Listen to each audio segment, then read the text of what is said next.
खबरों की शुरुआत करते हैं। राजस्थान के वजीर आला अशोक गहलोत ने विधानसभा में बड़ा ऐलान किया, जिसमें उन्होंने कहा कि रियासत में 19 नए जिले बना दिए गए हैं और 3 नए संभाग बनाए गए हैं। अब राजस्थान में 50 जिले और 10 संभाग होंगे।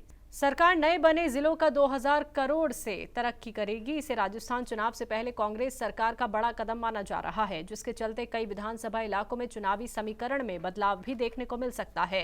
विधानसभा में बोलते हुए सीएम गहलोत ने कहा कि हमें रियासत में कुछ नए जिलों की तश्कील की मांगे मिली। हमने इन तजवीज़ों की जांच के लिए एक आला सतही कमेटी तश्कील दी और रिपोर्ट मिलने के बाद इस बात का ऐलान किया गया। वहीं सीएम गहलोत के इस ऐलान के बाद राजस्थान विधानसभा में अशोक गहलोत जिंदाबाद के नारे पुरजोर तरीके से गूंजने लगे।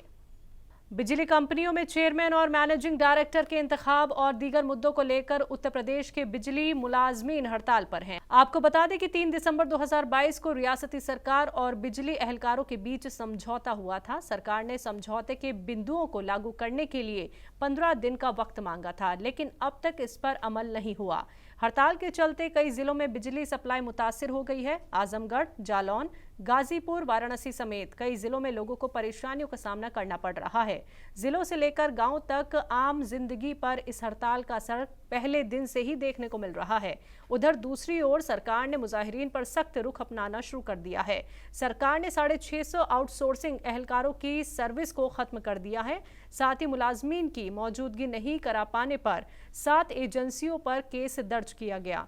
वहीं काम ना करने वालों पर एफआईआर दर्ज करने के ऑर्डर दिए गए हैं। जिन एजेंसियों पर एफआईआर हुई है उन्हें बैन भी किया गया है। अब मुस्तकबिल में निगम में ये एजेंसियां काम नहीं कर सकेंगी। आम आदमी पार्टी लीडर राघव चड्ढा ने प्रेस को खिताब कर बीजेपी पर जमकर हमला बोला। उन्होंने कहा कि फीडबैक यूनिट मनीष सिसोदिया पर एक और मनगढ़ंत मामला है। मनीष सिसोदिया जी पर एक और झूठा मुकदमा फीडबैक यूनिट की आड़ में एक एब्सोल्युटली फॉल्स फैब्रिकेटेड झूठ फेक मुकदमा मनीष सिसोदिया जी पे किया गया। भारतीय जनता पार्टी आरोप लगाती है कि मनीष सिसोदिया जी ने प्रधानमंत्री मोदी जी की और बीजेपी के सीनियर नेताओं की 2015 के बाद लगातार जासूसी करवाई। पिछले 8 साल से यह आरोप लगाया गया कि मनीष सिसोदिया प्रधानमंत्री मोदी जी और बीजेपी के बड़े बड़े नेताओं की जासूसी करा रहे हैं। इसके चलते उन पे सीबीआई का एक और मुकदमा दर्ज हो गया। पहले तो मैं ये पूछना चाहता हूं केंद्र में बैठी प्रचंड बहुमत की भाजपा सरकार से कि एक आधी स्टेट का एक आधा उप मुख्यमंत्री पिछले 8 सालों से देश के सबसे शक्तिशाली व्यक्ति प्रधानमंत्री मोदी जी और इतनी बड़ी प्रचंड बहुमत की बीजेपी सरकार के बड़े नेताओं की जासूसी करा रहा था, लेकिन इसकी कानो कान खबर ना केंद्र सरकार को थी, ना केंद्र सरकार की एजेंसियों को थी, ना CBI, ED, raw, IB, NIA, कोई भी बड़ी जो शाखा है इंटेलिजेंस एजेंसीज है भारत सरकार की, उनके पास थी। और 8 साल से ये चीजें चल रही हैं। अगर ऐसा हो रहा है तो सबसे बड़ा सवाल तो भारत की एजेंसियों की और केंद्र सरकार की काबिलियत पे खड़ा होता है। अगर 8 साल से आप एक आधी सरकार का आधा मुख्यमंत्री, उप मुख्यमंत्री आपकी जासूसी करा रहा था और आपको 8 साल तक पता नहीं लगा, तो फिर चीन और पाकिस्तान आपके साथ क्या क्या कर रहा है, उससे तो फिर आप क्या ही लड़ पाएंगे। मैं भारतीय जनता पार्टी वालों को कहना चाहता हूं कि अगर किसी ने जासूसी करी आपकी, तो सबसे पहले तो एनआईए के, आईबी के और रॉ के बड़े बड़े अधिकारियों को सस्पेंड करें, उनके खिलाफ कार्रवाई करें, उन्हें पकड़ के जेल में डालें, उन पे सीबीआई के मुकदमे करें, क्योंकि वो चूक गए। 8 साल से कोई शख्स आपकी जासूसी कर रहा है और हमारी देश की सेंट्रल एजेंसीज जो हैं वो पता ही नहीं लगा पा रही। ये आरोप है बीजेपी। बिहार सरकार ने रमजान के मद्देनजर बड़ा ऐलान करते हुए रियासत के मुस्लिम मुलाजमीन को ऑफिस आने जाने में कुछ समय की छूट दी है। नीतीश सरकार की ओर से स्टेट जनरल एडमिनिस्ट्रेशन डिपार्टमेंट ने इस मुतालिक में एक ऑर्डर जारी किया है। कहा गया है कि रियासती सरकार मुस्लिम मुलाजमीन और अफसरान को रमजान में ऑफिस के टाइम से 1 घंटा पहले आने और 1 घंटा पहले जाने की छूट देगी। सर्कुलर में आगे ये भी कहा गया है कि सरकार का ऑर्डर हर साल रमजान के महीने के दौरान जारी रहेगा। बिहार के चंपारण में एटीएस ने बड़ी कार्रवाई की है। मोतिहारी में एनआईए की लिस्ट में मोस्ट वांटेड बने इरशाद अंसारी को गिरफ्तार किया गया। इत्तला मिलने पर बिहार एटीएस ने उसे गिरफ्तार किया है। महसी थाना इलाके में बिहार एटीएस और जिला पुलिस ने छापेमारी की और हरपुर नाग वाके उसके घर से गिरफ्तार किया है।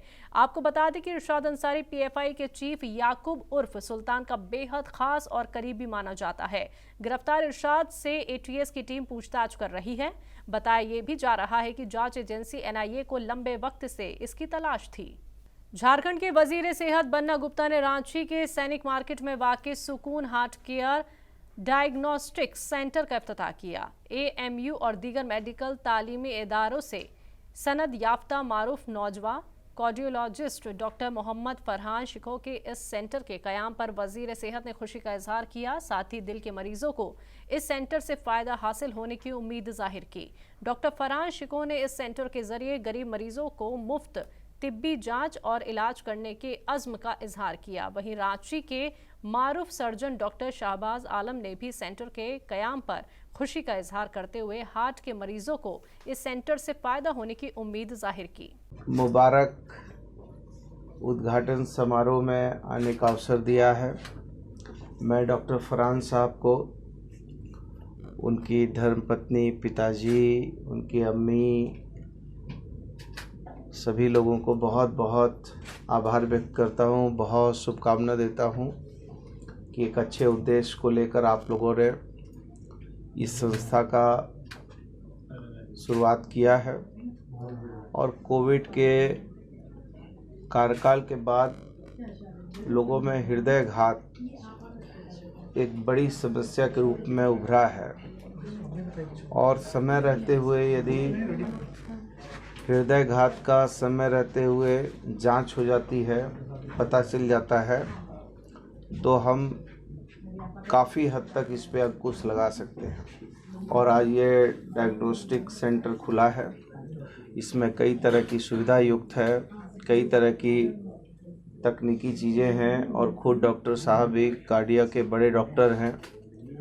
तो उनके सानिध्य से मैं उम्मीद करता हूं कि यहाँ के विशेष करके जो आम लोग हैं, गरीब लोग हैं, उन लोगों को ये एक सरल सुगम माध्यम हो जिसके माध्यम से वो लोग लाभान्वित हो।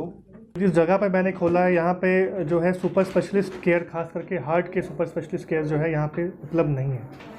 रात में, देर रात, दिन में, इमरजेंसी में कोई भी नज़दीकी अस्पताल, नज़दीकी कार्डियोलॉजिस्ट तक पहुँचने में काफ़ी टाइम बीत जाता है। हार्ट की बीमारी में सबसे जो क्रिटिकल फैक्टर है वो होता है समय का, वक्त का। प्लस अगर कोई फैसिलिटी सुविधा है भी, हार्ट के डॉक्टर का सुविधा उपलब्ध है भी, तो सारे डायग्नोस्टिक टेस्ट से लेस नहीं है। जैसे हमारे पास ECG, echocardiography, treadmill test, Holter, ambulatory BP monitoring जैसा हार्ट के सारे जांच की सुविधा उपलब्ध है। और जिस लोकेशन पर हमने खोला है तो यहाँ के लोगों को जो है समय नहीं लगेगा मुझ तक पहुँचने में, अगर उनको कोई भी हार्ट का ऐसा प्रॉब्लम या लक्षण महसूस होता है।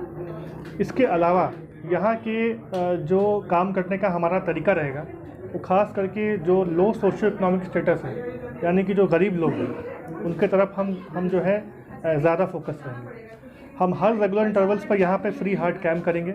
जैसे कि परसों 19 मार्च को रविवार के दिन हम एक फ्री हार्ट कैम्प कर रहे हैं, जहाँ पे cardiac consultation, ECG, blood test, ये सब कुछ फ्री है। इसके अलावा यहाँ पे गरीब मरीजों के लिए जिनके पास इतना पैसा नहीं है कि वो सुपर स्पेशलिस्ट डॉक्टर का फीस अफोर्ड कर सके, कंसल्टेशन ले सके, उनके लिए हमारे पास स्पेशल डिस्काउंट्स भी अवेलेबल हैं। कार्डियोलॉजिस्ट हैं, डीएम कार्डियोलॉजिस्ट, और बहुत ही अच्छी उनका बैकग्राउंड है, मैं जानता हूँ। बहुत ही अच्छे इंस्टीट्यूट, प्रीमियम इंस्टीट्यूट से उन्होंने तालीम हासिल की है MBBS में और MD मेडिसिन इन्होंने अलीगढ़ से किया है, MU से, और उसके बाद DM कार्डियोलॉजी जो है CMC लुधियाना से किया, जो बहुत ही प्रीमियम इंस्टीट्यूट है। और उसके बाद पिछले लास्ट ऑलमोस्ट 2 to 3 ईयर से ये रांची में है और बड़े लीडिंग हॉस्पिटल को में कार्यरत अभी तक थे ये, और इनका एक्सपीरियंस बहुत अच्छा है। और मेरा जो इनको लेकर के है एक्सपीरियंस की काफ़ी मैंने खुद अपने पर्सनल पेशेंट्स को इनसे अटेंड कराया है और बहुत ही सेटिस्फैक्शन ट्रीटमेंट इनके ट्रीटमेंट में सेटिस्फैक्शन रहता है। डेफिनेटली यहाँ पे जो है रांची में अच्छे कार्डियोलॉजिस्ट की कमी है और एक बहुत बड़ा सेक्शन है जो अनअटेंडेड रह जाता है। तो इस जिस जगह पे ये सुकून हार्ट सेंटर स्टार्ट किया है, ये मुझे लगता है कि आसपास के 2 किलोमीटर रेडियस को बहुत अच्छे से ये कवर करेगा हार्ट रिलेटेड प्रॉब्लम को। और डॉक्टर फरहान यहाँ पे काफ़ी समय देंगे। तो इस तरीके से जो है एक बहुत अच्छा स्टार्टअप किया है यहाँ पे फरहान ने हार्ट रिलेटेड जितने भी। और मैं सबसे रिक्वेस्ट करूँगा कि जितने भी आसपास के पेशेंट्स हैं जिनको भी हार्ट से रिलेटेड चेस्ट पेन हो रहा है या फिर ब्रेथलेसनेस सांस फूलने की बीमारी है, या एक रूटीन चेकअप के लिए भी एक बार ज़रूर यहाँ पे आएँ। जयपुर में तहरीक अमन ए हिंद कमेटी की जानिब से जयपुर में एक प्रोग्राम का इनेकाद किया गया। भारत के G20 शिखर सम्मेलन की सदारत करने के तारीखी मौके पर एक शाम भारत को विश्व गुरु बनाने के नाम प्रोग्राम मुनक्किद हुआ। तहरीक अमन ए हिंद कमेटी के सदर अमीन पठान ने बताया कि साल 2023 में भारत को G20 समिट की बैठक की सदारत करने का तारीखी मौका मिला है। भारत G20 सदारत वसुधैव कुटुंबकम यानी एक पृथ्वी, एक परिवार और एक भविष्य थीम पर मुबनी होगी। इसी समाजी मेलजोल को ध्यान में रखते हुए मुस्लिम समाज के जरिए भारत को विश्व गुरु बनाने के रास्ते पर तरक्की में ताउन करने के लिए एक शाम भारत को विश्व गुरु बनाने के नाम वसुधैव कुटुंबकम प्रोग्राम का इनेकाद किया गया था। मुस्लिम तबका किस तरह से मुल्क की तरक्की में ज़्यादा से ज़्यादा ताउन कर सकता है, ये इस प्रोग्राम के इनेकाद का एक और मकसद था। इस प्रोग्राम में सभी मजहब के धर्मगुरु, मुस्लिम स्कॉलर और नौजवान शामिल हुए थे। इसके अलावा इस प्रोग्राम के जरिए भाईचारे और कौमी यकजहती का पैगाम आम किया गया। राजस्थान कांग्रेस में चल रही गुटबाजी को लेकर जम्मू कश्मीर के साबिक CM फारूक अब्दुल्ला का बड़ा बयान सामने आया है। फारूक अब्दुल्ला ने कहा कि राजस्थान कांग्रेस में चल रही गुटबाजी को दूर नहीं किया गया और सभी नेताओं को साथ लेकर नहीं चला गया तो राजस्थान जैसी रियासत कांग्रेस के हाथ से निकल जाएगी और इसका नुकसान पार्टी को होगा। फारूक अब्दुल्ला ने जयपुर में प्रोग्राम के दौरान कहा कि गहलोत सरकार ने अच्छा काम किया है, योजनाएं भी अच्छी हैं, लेकिन सभी नेताओं को साथ लेकर चलना होगा, तभी कांग्रेस मजबूत होगी। जम्मू कश्मीर के साबिक CM फारूक अब्दुल्ला ने कहा कि मुसलमान भी मुल्क में बराबर का हिस्सेदार हैं। इस देश में 22 करोड़ मुसलमान रहते हैं। देश में एक धर्म विशेष के खिलाफ नफरत फैलाई जा रही है।